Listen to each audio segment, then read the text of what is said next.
What if England's Virgin Queen was hiding a biological secret so devastating that she forbade anyone from examining her body after death?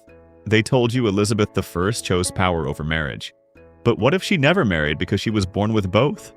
For 400 years, her tomb has stayed sealed, protecting a truth 3 doctors died to keep hidden. What happens when a queen refuses to let anyone examine her body after death? In March 1603, something unprecedented occurred in the final moments of Elizabeth I's life. Her Lady of the Bedchamber, one of her most trusted servants, received a direct order from the dying queen that sent shockwaves through the royal establishment. No autopsy. No examination. No one was to look at her body once she was gone. This wasn't a casual request whispered in delirium. Elizabeth was crystal clear, emphatic, almost desperate in her command. For a monarch whose every decision had been calculated and political, this final order seemed deeply personal, almost panicked. Other kings and queens throughout history welcomed post-mortem examinations as a way to document their reign, to prove they hadn't been poisoned, to leave medical records for posterity. Henry VIII had been examined. Edward VI had been examined. Even her half-sister Mary I had allowed physicians to document her death. But Elizabeth wanted none of it. She wanted her body sealed away forever, hidden from the eyes of doctors, historians, and anyone who might discover what lay beneath the crown and costume. The speed at which they sealed Elizabeth's body should have raised immediate red flags. Within hours of her death, not days, her corpse was wrapped in treated cloth and placed inside a lead coffin that was soldered shut before anyone outside her innermost circle could see what happened in that death chamber. Lead coffins were standard for royalty, yes, but the timing was absolutely not. Normally, royal bodies lay in state for days, sometimes weeks, allowing nobles, clergy, and physicians to pay respects and document the monarch's passing. Elizabeth's body was sealed so fast that rigor mortis hadn't fully set in. The few servants present during the preparation were immediately scattered across England, sent to remote estates with generous pensions and terrifying threats about what would happen if they ever spoke about what they witnessed. High-ranking nobles who demanded access to witness the preparation were turned away by guards with explicit orders from the Privy Council. Even the doctors who had attended her final illness found themselves mysteriously excluded from the death chamber. This wasn't standard protocol. This was a cover-up happening in real time, executed with military precision by people who had clearly planned for this moment long before Elizabeth drew her last breath. But here's where this story gets genuinely disturbing. 3 of those physicians died within a year of Elizabeth's passing, under circumstances that were never properly explained. One was listed as dying from sudden fever, a diagnosis so vague it meant absolutely nothing. Another fell downstairs and broke his neck in what was ruled an unfortunate accident. The third suffered what records called apoplexy, another convenient catch-all term that explained nothing and ended all inquiry. These weren't elderly men at the end of their natural lives. They were experienced physicians in the prime of their careers who had dedicated years to serving the Queen. And they all died before they could write memoirs, before they could confide in colleagues, before they could leave any record of what they had observed about Elizabeth's true physical condition during her final illness. The pattern is too consistent to be coincidence. Someone wanted these doctors silenced permanently. But what could they have possibly known that was worth killing for? The answer lies not in poison or political conspiracy, but in something far more intimate and shocking. Foreign ambassadors who visited the English court sent back reports that are startling in their consistency and confusion. These weren't casual observers making offhand comments. These were highly trained diplomatic spies whose job was to assess royalty with professional precision. They had observed hundreds of queens and princesses across every court in Europe. They knew exactly what royal women looked like, how they moved, how they spoke, how they carried themselves in both public and private settings. And Elizabeth baffled every single one of them. The Venetian ambassador wrote with evident confusion that Elizabeth possessed what he specifically described as an unusually loud voice and a masculine manner of speaking that didn't match any other noblewoman he had encountered.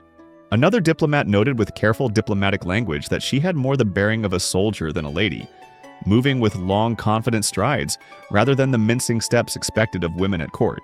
But the most disturbing report came from a Spanish envoy who was immediately recalled to Madrid after sending an encrypted dispatch that contained one devastating sentence about the English queen.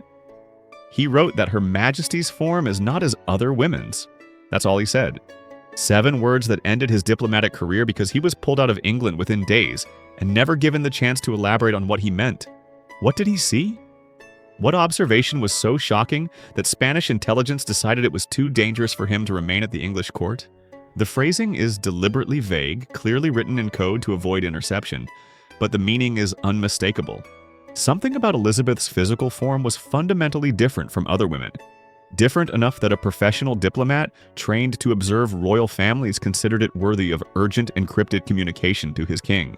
But the Spanish weren't the only ones collecting this intelligence. Less than a year into Elizabeth's reign, the Count de Feria, a senior advisor to King Philip II of Spain, wrote an encrypted dispatch that should have been impossible. He stated that if his spies do not lie, which he believed they do not, for a certain reason which they have recently given him, he understood that Elizabeth will not bear children. Read that carefully. Less than a year into her reign, before she had rejected any major marriage proposals, Spanish intelligence had somehow determined with absolute certainty that Elizabeth was incapable of bearing children. How did they know this? What certain reason had their spies discovered? The physical observations went far beyond diplomatic reports. Elizabeth's own tutor, Roger Ascham, who educated her from childhood and knew her better than almost anyone, wrote something revealing in his private correspondence that has puzzled historians for centuries.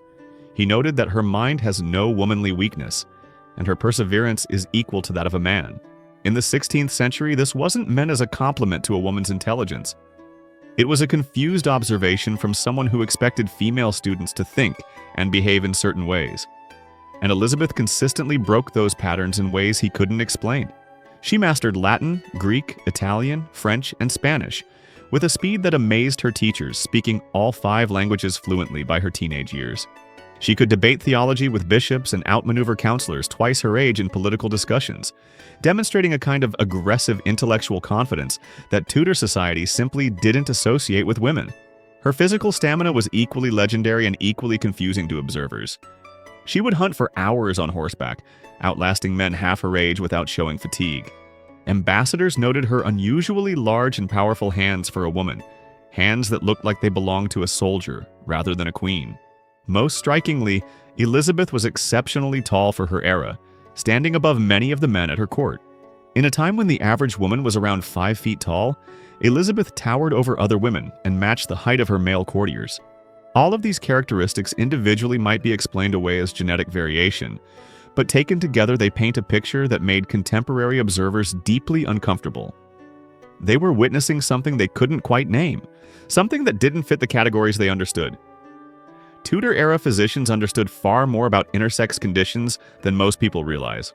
They called individuals born with ambiguous sexual characteristics hermaphrodites, using the term from Greek mythology about a being who possessed both male and female attributes. Medical texts from the 16th century document cases of noble families quietly hiding children born with what they called disorders of generation, conditions where the external appearance didn't match typical male or female anatomy. These weren't ignorant medieval physicians working with superstition. They were trained doctors who had studied classical medical texts from Greek and Roman physicians, who had documented intersex births for centuries. They understood that some individuals were born with characteristics of both sexes, though they lacked the genetic and hormonal knowledge to explain why. One condition that would perfectly explain Elizabeth's observed characteristics is androgen insensitivity syndrome, though obviously 16th century doctors wouldn't have called it that. In this condition, a person is genetically male with XY chromosomes, but their body cannot respond to testosterone. The result is an individual who appears outwardly female with female external genitalia, but who doesn't develop a uterus or ovaries and cannot menstruate or bear children. At puberty, instead of developing typically female characteristics, they often develop some masculine traits because their bodies produce testosterone that manifests in other ways. This would explain Elizabeth's reported physical characteristics with devastating precision. The tall stature and large hands, typical of individuals with XY chromosomes regardless of external appearance. The masculine voice and bearing, the result of testosterone production that the body partially expresses even when androgen receptors don't function properly. The inability to bear children that Spanish spies somehow discovered within months of her taking the throne? An absolute biological impossibility for someone with this condition. Most critically, it would explain why any intimate examination by a doctor or husband would reveal something profoundly wrong, something that would raise immediate questions about her biological sex. Another possibility is congenital adrenal hyperplasia, a condition where genetic females produce excessive amounts of male hormones before birth. This can result in ambiguous genitalia at birth, with external anatomy that appears partially or fully masculinized. In the 16th century, such children were sometimes raised as boys if the masculinization was severe, or as girls if the external appearance was predominantly female but with noticeable abnormalities. Elizabeth could have been born with this condition, raised as a girl because that's what served her father's political needs, but living with ambiguous or anomalous anatomy that would have been discovered by any physician who examined her. The religious and political implications would have been catastrophic. Tudor England was obsessed with divine right and God's natural order. A monarch who didn't fit clearly into male or female categories would have been seen as fundamentally wrong, possibly cursed or marked by the devil. The question wasn't just medical, it was theological, political, and existential. Could someone born with both male and female characteristics legitimately rule? Were they even fully human in the eyes of the church? These weren't theoretical questions for Elizabeth. If her condition became known, it would destroy not just her reign but potentially trigger religious warfare, as Catholic and Protestant factions fought over whether her rule had ever been legitimate. She would have understood this danger from childhood, living every day with the knowledge that her body was a political time bomb. And so she built an elaborate performance, a decades-long deception that would require controlling every aspect of her physical presentation. But understanding why she needed to hide is one thing. Seeing exactly how she constructed that hiding becomes even more revealing when you examine the extremes she went to. From her 20s onward, Elizabeth wore increasingly elaborate wigs that completely covered her natural hair, creating towering constructions decorated with jewels and pearls that added nearly a foot to her height. The official explanation was that she suffered hair loss due to smallpox in 1562, a convenient medical excuse that ended all questions. But some historians question whether she ever had smallpox at all, noting that the supposed scarring was never visible despite the disease typically leaving obvious marks, and the illness was perfectly timed to justify beginning a lifetime of wearing wigs. What was she hiding beneath them? A hairline that was naturally masculine, receding in the pattern typical of men rather than women? Hair texture or growth patterns that didn't match what people expected from a woman? The wigs became more extreme as she aged, growing taller and more elaborate, creating an artificial silhouette that drew attention upward and away from her actual body. Then came the makeup, the toxic white mask that became her trademark. The official story claims she was following Tudor beauty standards that demanded pale porcelain skin, but Elizabeth took it to extremes that literally poisoned her over decades. She painted her face with Venetian ceruse, a mixture of white lead and vinegar that created a smooth white surface but also slowly destroyed her skin and poisoned her bloodstream. By the end of her life, witnesses reported that her face looked like it was melting off, the toxic makeup having eaten through her flesh after 40 years of daily application. Why would she subject herself to decades of poisoning unless she was hiding something beneath that mask? The most likely answer is facial hair. Women with certain intersex conditions often develop darker, coarser facial hair during and after puberty due to elevated testosterone levels. In an era where smooth feminine faces were the standard, even slight facial hair growth on a queen would have sparked immediate questions and dangerous rumors. The thick white makeup didn't just create pale skin. It covered everything, smoothing over any texture or shadow that might reveal unwanted hair growth. She applied it so thick that it literally came off in sheets, peeling away when removed and taking damaged skin with it. This wasn't vanity. This was desperation, a woman poisoning herself slowly rather than risk anyone seeing what lay beneath. And then there were the clothes, the most revealing evidence of all. Elizabeth wore the highest collars, the most elaborate ruffs, the most concealing gowns of any monarch in history.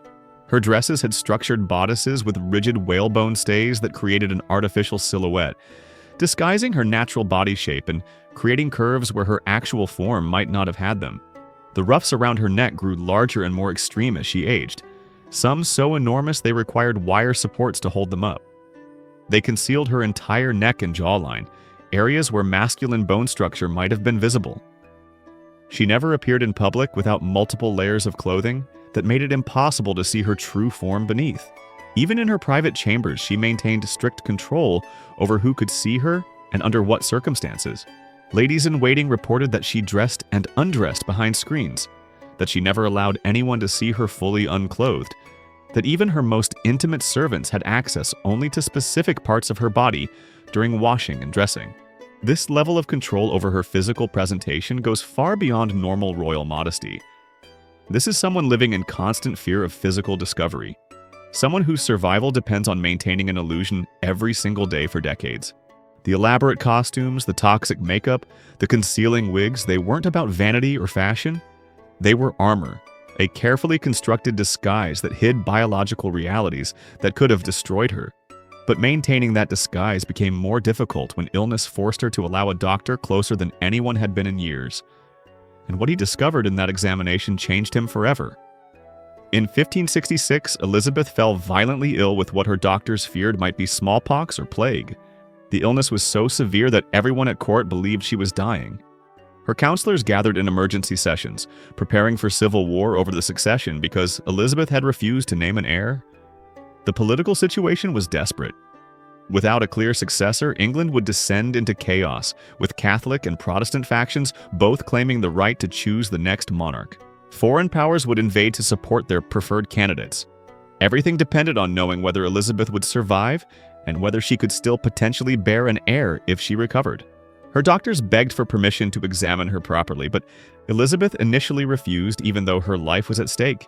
She lay burning with fever, drifting in and out of consciousness, but still fighting against any intimate physical examination.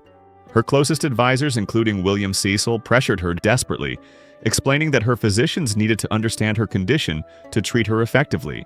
Finally, when it seemed certain she would die without intervention, Elizabeth granted permission for her personal physician, Dr. Huick, to conduct a thorough examination.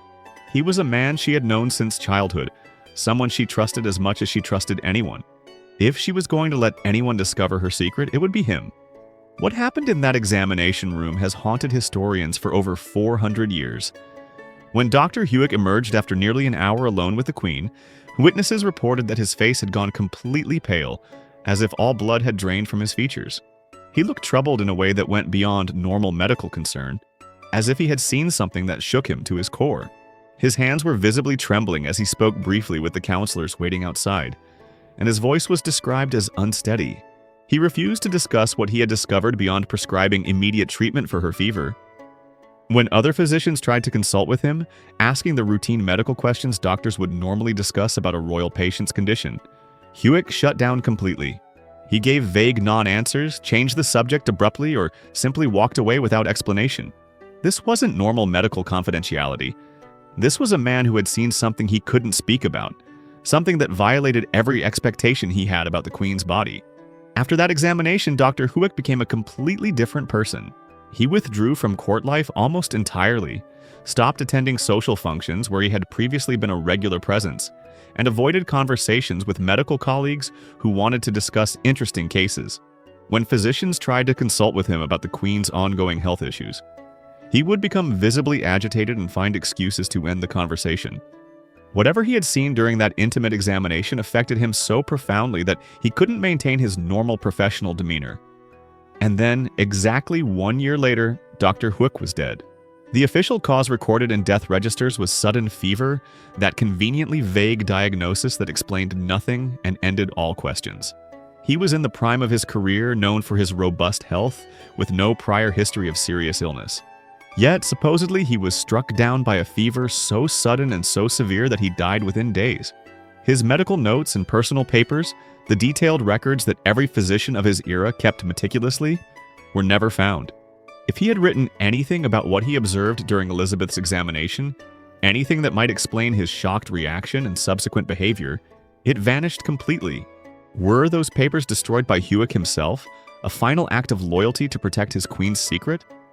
Or were they seized by royal agents who needed to ensure that no written evidence of Elizabeth's true condition survived? We'll never know. What we do know is that a pattern was emerging, a pattern of people who saw too much ending up dead or disappeared. But one person learned the truth and protected it for 30 years despite immense personal cost. And his story is perhaps the most tragic element of this entire mystery.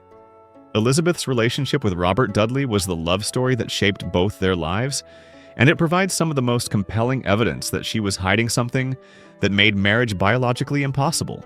They had known each other since childhood, both imprisoned in the Tower of London during the reign of Mary I, both facing possible execution for being connected to Protestant plots. In that crucible of shared terror, watching other prisoners led to the executioner's block, they formed a bond that went deeper than politics or convenience. When Elizabeth became queen in 1558, one of her very first official acts was to appoint Dudley as Master of the Horse, a position that required him to be constantly at her side during all public appearances and royal progresses. They rode together every morning, danced together at every celebration, and shared private moments that scandalized foreign ambassadors who believed they were witnessing an inappropriate intimacy between the unmarried queen and her favorite courtier. The Spanish ambassador sent encrypted dispatches claiming that Elizabeth visited Dudley's private chambers at night, that they were observed in compromising situations, that the entire court believed they were lovers. English courtiers gossiped endlessly, with some believing they were already secretly married and others assuming the wedding announcement was coming any day. Here's what makes this situation absolutely critical to understanding Elizabeth's secret. She had absolute power to marry Robert Dudley anytime she wanted. She was the Queen of England, the supreme governor of the Church of England, answerable to no authority on earth. Her Privy Council would have protested because Dudley wasn't royal blood, but she could have overruled them with a single command. Parliament would have complained about the political implications, but she could have ignored them entirely. She had the authority. She clearly loved this man deeply and obviously, yet she never made him her husband despite 30 years of constant companionship. The conventional explanation focuses on the suspicious death of Dudley's first wife, Amy Robsart, in 1560. Amy was found dead at the bottom of a staircase with a broken neck, and rumors immediately exploded that Dudley had arranged her murder to free himself to marry the queen. The scandal was intense, with foreign ambassadors reporting that Elizabeth couldn't possibly marry Dudley now without appearing complicit in murder. But this explanation falls apart under scrutiny. Amy's death was investigated by a coroner's jury that included local nobles and officials, and they officially ruled it an accidental death. Modern forensic analysis of the evidence suggests she likely fell during a fainting spell caused by breast cancer that had metastasized to her bones. The scandal, while initially intense, faded within a few years as other news captured public attention. Elizabeth could have married Dudley in 1565 or 1570 or 1575, or any time over the next 3 decades, with the scandal long forgotten. She had countless opportunities after Amy's death became old news, yet she never did. Something else prevented the marriage, something permanent that couldn't be overcome by waiting or by political maneuvering. Late in his life, Dudley wrote something in a letter that has puzzled historians for centuries. The letter itself was subsequently destroyed, but multiple people who read it recorded its contents. He referred to a secret that bound him and Elizabeth together, a secret he described with evident pain as a source of sorrow rather than joy. What secret creates sorrow between two people who clearly loved each other? The most logical explanation fits perfectly with the hermaphrodite theory. Dudley knew. He had discovered Elizabeth's true condition, whether through accidental observation, deliberate confession, or gradual realization over years of intimacy. And he was bound by that knowledge, unable to marry her because he understood why marriage was impossible. Any husband would expect to consummate the marriage, and that physical intimacy would immediately reveal that Elizabeth's anatomy was not what it should be. The wedding night would expose her secret to someone who would have legal and religious authority over her as her husband. It was a risk she could never take. Dudley loved her enough to protect her secret, even though it meant sacrificing his own chance at legitimate heirs and political power. Think about the tragedy of that situation. Two people deeply in love, spending decades together in a relationship everyone could see, yet unable to formalize their bond because of a biological reality neither could change. Dudley died in 1588, and Elizabeth was reportedly inconsolable with grief, locking herself in her chambers for days and requiring her counselors to physically remove her because they feared for her mental state. She kept his last letter to her in a box beside her bed for the remaining 15 years of her life, writing on the envelope in her own hand his last letter. By early 1603, everyone at the English court could see that death was approaching for Elizabeth I. She was 69 years old, ancient by the standards of her era, and failing in ways she could no longer hide behind makeup and costume. The famous energy that had sustained her through 4 decades of ruling was gone. She moved slowly, supported by attendants, tired quickly even from simple tasks, and the sharp wit that had terrified courtiers for years seemed to come and go unpredictably. Most dramatically, she stopped wearing the elaborate white makeup that had been her mask for over 40 years. The Venetian ceruse that had hidden her features and slowly poisoned her was abandoned. She told her horrified ladies-in-waiting that she was past caring what people saw when they looked at her. For the first time in decades, people at court saw her actual face, ravaged by years of toxic cosmetics and whatever she had been hiding beneath them. Foreign ambassadors sent carefully worded dispatches home, advising their governments to prepare for the transition in English leadership. As her body shut down, Elizabeth's behavior became increasingly strange and disturbing. She stopped eating almost entirely, managing only occasional sips of broth because swallowing had become agonizing. Her throat was damaged, possibly from decades of trying to lower her naturally masculine voice, or from some anatomical issue related to her condition. Her abdomen began swelling grotesquely over the final weeks, expanding until she appeared several months pregnant despite being 69 and virginal. The irony was devastating, and everyone noticed it. The virgin queen who had spent her entire life refusing motherhood now looked pregnant as she approached death. The swelling was almost certainly ascites, fluid accumulation that happens when organs fail, but the visual symbolism haunted everyone who witnessed it. Then came the strangest behavior of all, something that still baffles historians. Elizabeth refused to go to bed for nearly 2 weeks before her death. She absolutely refused to lie down despite desperate pleas from everyone around her. Her doctors begged her to rest properly, explaining that she needed sleep to preserve what little strength remained. Her counselors implored her to be reasonable. Her ladies-in-waiting tried every argument they could think of. She rejected them all with increasing agitation. She sat propped up in chairs, leaned against cushions piled on the floor, and let her attendants hold her upright when she couldn't manage on her own. But she would not get in that bed. When asked why, Elizabeth gave different answers that became less coherent as death approached. "Once I lie in that bed," she said, "I shall never rise again." Another time she insisted that the bed is a trap, that death waits there for her.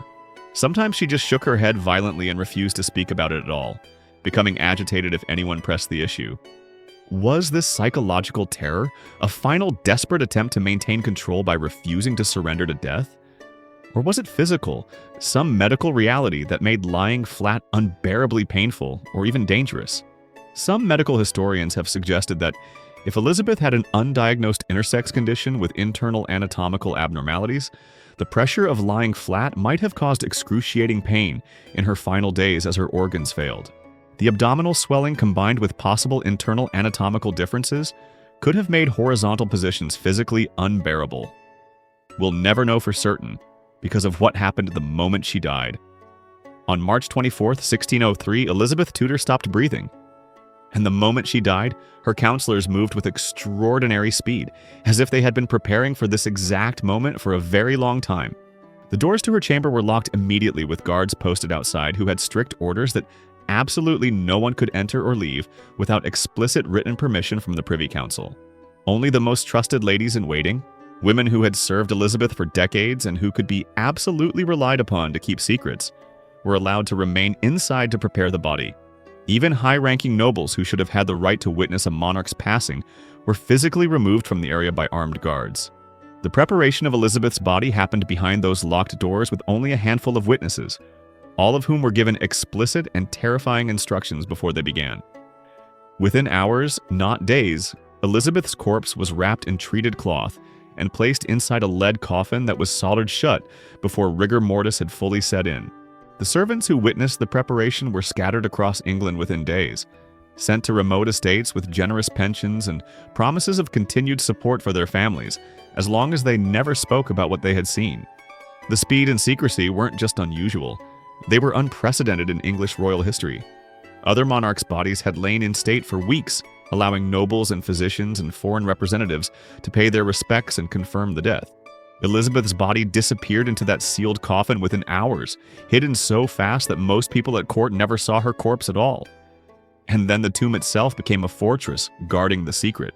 In 1606, King James I moved Elizabeth's remains to share a tomb with her half-sister Mary I at Westminster Abbey. You would expect James to have wanted nothing to do with protecting Elizabeth's memory. She had, after all, imprisoned and eventually executed his mother, Mary, Queen of Scots, keeping her locked away for 19 years before finally signing the death warrant. James had every political reason to diminish Elizabeth's legacy, to allow historians and physicians to examine her remains, and potentially discover something that would tarnish her reputation. Instead, he became the most zealous protector of her tomb, issuing explicit orders that her remains were never to be disturbed under any circumstances. Why would he do that unless someone had told him what was discovered when they undressed Elizabeth's corpse? Unless he understood that opening that tomb would reveal something so catastrophic, it could destabilize the entire English monarchy by raising questions about the legitimacy of her 45-year reign? The British establishment has maintained that protection ever since with consistency that borders on obsession. Every other English monarch of significance has been studied, examined, sometimes even exhumed for historical and scientific purposes. In 2012, researchers literally dug up Richard III from under a parking lot in Leicester and subjected his skeleton to comprehensive DNA testing, CT scans, facial reconstruction, and detailed analysis that revealed everything from his diet to his battle wounds. Medieval kings have been examined. Ancient rulers have been analyzed with cutting-edge technology. Egyptian pharaohs have been unwrapped and genetically sequenced. But not Elizabeth. Multiple requests from prestigious universities and museums have been denied over the centuries with remarkable consistency. In 1952, historians petitioned to examine her remains during the coronation of Elizabeth II, arguing it would be historically appropriate to study the first Elizabeth during celebrations of the second. Denied without explanation. In 1975, when new non-invasive scanning technology that could look through the coffin without opening it became available, researchers applied again with detailed proposals. Denied. In 2003, on the 400th anniversary of her death, with promises of absolute discretion and state-of-the-art preservation techniques, they tried once more. Denied again. The official reason is always the same: respect for the dead. But that excuse rings completely hollow when you realize they've opened virtually every other royal tomb without such concerns. What makes Elizabeth so different? What secret lies in that sealed coffin that the British establishment has protected for over 400 years? Modern DNA analysis could answer the question definitively. A simple genetic test would reveal whether Elizabeth had XY chromosomes indicating androgen insensitivity syndrome, or XX chromosomes with markers for congenital adrenal hyperplasia, or some other intersex condition.